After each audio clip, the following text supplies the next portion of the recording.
बांटे हैं PCB board में लगा आईसी का पहचान के लिए। और कोई भी सेट अगर डेड भी होता है तो 5 जगह ही काम करना पड़ता है और पांचों में कोई फॉल्ट आ जाए तो सेट डेड होगा। तो हम पहले इसका डायग्राम बनाए हैं और इसका एस्मेटिक के थ्रू कैसे वोल्ट कहाँ से स्टार्ट होता है और किस किस आईसी को कौन सा वोल्टेज मिलता है और कौन सा वोल्टेज चेक करना होता है या बूट कैपेसिटर का क्या काम होता है और पीएमआईआईसी और पीएमआईसी में क्या अंतर होता है, पूरे पावर सेक्शन के बारे में फुल डिटेल्स हम देंगे। तो सबसे पहले हम लोग जहाँ से फ्यूल, जहाँ से बैटरी कनेक्टर, जिसको हम लोग डीसी बोलते हैं, उसको हम लोग बैटरी कनेक्टर बोलते हैं, बैटरी यहीं पर कनेक्ट होता है। तो पहला नंबर बैटरी को चेक किया जाता है। तो बैटरी को हम लोग चेक करते हैं तो बैटरी 3.7 वोल्ट से और 4.2 वोल्टेज के लगभग मिनिमम और मैक्सिमम होना चाहिए इसके बीच में, तो आपका बैटरी सही है। और बैटरी कनेक्टर ओके होना चाहिए, वो फिजिकली रूप से बैटरी कनेक्टर फिजिकली रूप से डैमेज नहीं होना चाहिए। तो बैटरी कनेक्टर को हम लोग एक्सरे करेंगे, चेक करेंगे। बैटरी कनेक्टर में 4 लेग होता है, एक लेग जो होता है पॉजिटिव और दूसरा लेग यहाँ निगेटिव है और तीसरा आईडी और थर्मल लेग होता है। तो आईडी और थर्मल, आईडी आइडेंटिफिकेशन करता है कि बैटरी इसमें लगा कि नहीं लगा, कि यह बैटरी जब लग जाएगा या इसमें आईडी लाइन ओपन हो जाता है तो अब सेट ब्लिंक हो जाएगा या नो चार्जिंग लिख देगा। यहाँ से बैटरी लगा है। सबसे पहला वोल्ट बैटरी कनेक्टर से कोड टाइप रजिस्टर के बाद BQIC पे जाता है। सबसे पहला वोल्ट कहाँ जाता है, कोड टाइप रजिस्टर R100 होते हुए BQIC या PMIIC, इसी को charging IC, DC to DC converter IC, fuel gauge IC, इसी के अंदर मर्ज होता है। और सबसे पहला 4.2 का वोल्टेज BQIC में PMI में आता है और डीसी से डीसी कन्वर्ट करके VBH वोल्टेज, पूरे power supply voltage VBH voltage पर काम करता है। ये जो वोल्टेज है कम से कम 5 आईसी को वोल्टेज VBH वोल्टेज मिलता है, जैसे कि PMIC, light IC, graphics IC, 4G IC, 2G 3G IC, ये सब आईसी को कौन सा वोल्टेज मिलता है, VBH वोल्टेज मिलता है। तो इसको मिलेगा VBH और इसको 5 टाइम VBH वोल्टेज इसमें इनपुट हो जाता है और इसके अंदर 5 सेक्शन होते हैं।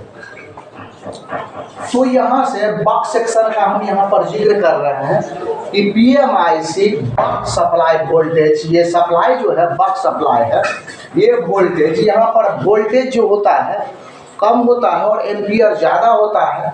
1.8 से 2.9 के लगभग यहाँ वोल्टेज आपको दिखने के लिए मिलेगा वर्किंग में। जब बैटरी लगा करके स्विचिंग करेंगे तो यहाँ वोल्टेज मिलेगा, लेकिन यहाँ पर आपको एम्पियर हाई मिलेगा। CPU को कोड वोल्टेज दे करके अलग अलग कोड को एक्टिवेट करता है यहाँ। और यहाँ पर देखेंगे कि आप PMIC का पहचान अगर कैसे करेंगे तो यहाँ पर 5 बक कॉइल लगा होगा और वहाँ पर क्लॉक क्रिस्टल लगा हुआ होगा जहाँ पर XO लिखा होगा। उसमें क्या लिखा होगा, XO लिखा होगा। 2600 मेगाहर्ट्ज का एक सिग्नल बैंड बनाता है, ये क्लॉक वोल्टेज को जनरेट करता है। ये सबसे पहला वोल्टेज बेबी क्लॉक बना करके पावर को देता है और जब क्लॉक वोल्टेज जनरेट हो जाता है तब ये CPU इसको स्लीप क्लॉक बना करके वोल्टेज दे देता है। और स्लीप क्लॉक वोल्टेज मिलते ही ये CPU एक voltage PS hold voltage power, दोनों पावर आईसी है, सिर्फ अलग अलग दोनों पावर आईसी है। फोन आया था तो वीडियो कट हो गया। जो है 1.2 से लेकर के 2.9 के लगभग में वोल्टेज यहाँ पे होता है वह, और उसके बाद क्लॉक वोल्टेज होता है जिसको हम लोग बेबी क्लॉक बोलते हैं। बेबी क्लॉक ये क्लॉक एक्सो बनाता है, उसके बाद सीपीयू को देता है और सीपीयू उसके बाद स्लीप क्लॉक बना करके देता है, और तब क्लॉक वोल्टेज और डाटा दोनों साथ जाता है। तो क्लॉक जो होता है डाटा आना और जाना होता है और क्लॉक सिर्फ जाना। तो यहाँ पर क्या होता है, हम लोग ये जो पीएस वोल्ट है, ये पीएस वोल्ट कब अप्लाई करेगा, जब इस आईसी को बक सप्लाई मिलेगा और स्लीप क्लॉक मिलेगा, तब यहाँ पीएस को होल्ड, पावर को होल्ड कर देगा। तो पावर दोनों पर ये वोल्टेज 1.8 पीएस वोल्ट कितना होता है 1.8 वोल्टेज होता है। तो पीएस वोल्ट से हम लोग चेक करते हैं, अगर पीएस वोल्ट नहीं बनता है तो हम लोग सीपीयू को खराब मानते हैं। इसलिए कहाँ से आ रहा है ये, सीपीयू से आ रहा है वोल्टेज। तो सीपीयू अगर पीएस वोल्ट नहीं देगा तो सेट क्या होगा, डेड होगा, ऑन नहीं होगा। तो पीएस वोल्ट अगर दे रहा है तो सीपीयू ओके है, और पीएस वोल्ट अगर नहीं बन रहा है तो सीपीयू खराब है और रिपेयर किया जाए, इसको रिवॉल्व करना पड़ेगा। वैसे ही रैम यहाँ पर देखेंगे हायर एलडीओ और लोअर एलडीओ। यहाँ हायर एलडीओ जो होता है, लोअर एलडीओ ये हो जाएगा लोअर 1 ये हो जाएगा हायर। तो 1.2 जो रैम के लिए वोल्टेज जाता है और रैम को चलाने के लिए, और इसी के अंदर रोम भी मर्ज है तो उसके लिए 1.8 वोल्टेज जाता है। तो ये दोनों वोल्टेज अगर मिल रहा है तो इसका सप्लाई ओके, और फिर भी ये काम नहीं कर रहा है, तब इसको रिवॉल्व करना होगा। पहले ये वोल्टेज को चेक करना होगा। ये वोल्टेज अगर मिल रहा है और फिर भी रैम काम नहीं कर रहा है, लो बूटिंग में है सेट, तब इसको हम लोग रिवॉल्विंग करते हैं। सीपीयू को कैसे रिवॉल्व करते हैं, कैसे जानते हैं, तो सीपीयू के पीछे पीसीबी बोर्ड के उल्टा दिशा में लगा हुआ कैपेसिटर होता है। यहाँ देखिए ध्यान दें,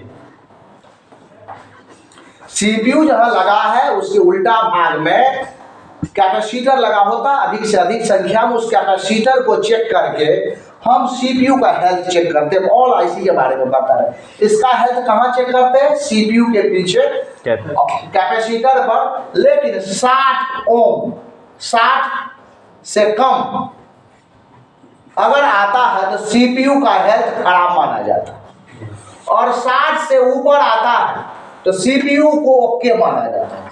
समझिए, 60 से नीचे आ रहा है तो सीपीयू का हेल्थ खराब है, और 60 से ऊपर जी आ रहा है तो क्या है, ओके। वैसे ही हम इस आईसी को चेक करेंगे, तो इस आईसी को इनपुट और आउटपुट दोनों चेक करेंगे। तो इसके नजदीक लगा हुआ कैपेसिटर पर 4.2 वोल्टेज इनपुट आना ही चाहिए। अगर कोई एक विभाग को वोल्टेज नहीं मिलेगा तो पीएमआईसी ऑन नहीं होगा। तो इसके लिए इनपुट वोल्टेज चेक करेंगे और उसके लिए आउटपुट वोल्टेज चेक करेंगे।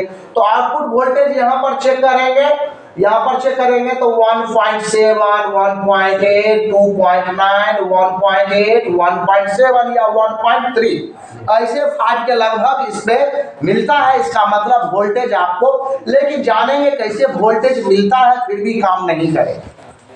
यहाँ देखेंगे कि जब सेट ऑन करेंगे तो इसमें दो तरह का होता है सीक्वेंस। एक सीक्वेंस होता है कि आपका वोल्टेज फ्लक्चुएट होगा। क्या होगा, वोल्टेज फ्लक्चुएट वोल्टेज होगा। तो फ्लक्चुएट वोल्टेज, और एक होगा स्टक वोल्टेज। तो स्टक वोल्टेज जो बता रहा है, स्टक वोल्टेज काम नहीं कर रहा है और फ्लक्चुएट वोल्टेज काम कर रहा है। तो जो फ्लक्चुएट वोल्टेज है उसका सीक्वेंस ओके है, और जो एक समान वोल्टेज है उसमें सीक्वेंस वोल्टेज नहीं है, घटते बढ़ते वोल्टेज नहीं है, उस लाइन में कुछ खराबी है। और तब उसका ये कॉइल हटा करके हम लोग और उसका दोनों का रीडिंग लेते हैं। या GR लेते हैं, हेल्थ चेक करते हैं, तो इसका GR लिए और इसका GR लिए, तो ये GR लिए तो इसका GR FR ऑयल होना चाहिए और GR होना चाहिए। अगर GR है ही नहीं, ये लाइन क्या है, ओपन है, इधर GR नहीं है तो CPU खराब है, इधर GR नहीं है तो आपका पावर IC रिवॉल्व करना होगा। तो ऐसे करके हम लोग काम करते हैं। तो इसका इनपुट आउटपुट चेक कर लिए, इसका क्लॉक वोल्टेज कैसे चेक करेंगे, तो मल्टीमीटर में 2 वोल्ट होता है, देखिएगा मल्टीमीटर। जी सर। 20 वोल्ट पर इस क्लॉक को चेक नहीं किया जाता है, या आपको इसको चेक करने के लिए, क्लॉक वोल्टेज को चेक करने के लिए DSO मशीन का यूज किया जाता है। DSO मशीन का मतलब होता है डिजिटल मशीन होता है, उससे इस पे निकाल के चेक होगा। लेकिन हम लोग एक मल्टीमीटर से भी चेक कर लेंगे, यहाँ 2 वोल्ट पे रख करके और इसका रीडिंग निकालेंगे। अगर कुछ वोल्टेज यहाँ 1 वोल्ट से कम या 0.55, 0.66, 0.99 सीक्वेंस वोल्टेज यहाँ पर रहता है, इस 100 पर अगर रहता है तो आपका ये क्रिस्टल ओके काम कर रहा है। अगर नहीं काम कर रहा है तो क्रिस्टल को हम लोग चेंज करेंगे। तो क्रिस्टल अगर खराब हो जाएगा तो स्विचिंग भी नहीं होगा और सेट ब्लिंक करेगा। अब BQ IC PM IC को कैसे हम लोग जानेंगे, तो यहाँ पर देखिए